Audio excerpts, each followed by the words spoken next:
আজকে দুপুরের খাবারের থালাতে ছিল গরম গরম ভাত, আর সেই সাথে ছিল লাউ শাক।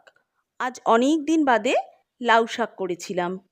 কালো জিরে কাঁচা লঙ্কা ফোড়ন দিয়ে একটু আদা বাটা, বেগুন আলু দিয়ে করেছিলাম লাউ শাক। আর সাথে ছিল ফুলকপির ডালনা। আর আজকে স্পেশালভাবে করেছিলাম ওলের ডালনা, পেঁয়াজ আদা রসুন টমেটো ধনে জিরে সব কিছু দিয়ে, জিরে তেজপাতা ফোড়ন দিয়ে।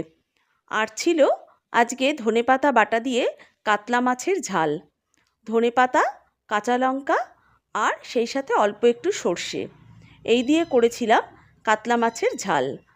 সাথে দিয়েছিলাম কালো জিরে ফোড়ন। এই ছিল আজকে দুপুরের থালাতে। কেমন হয়েছে তোমরা কিন্তু জানিও। আর যদি ভালো লাগে একটু লাইক কমেন্ট শেয়ার করো প্লিজ, আর সাবস্ক্রাইব করতেও ভুলো না। আজ তবে এইটুকুই।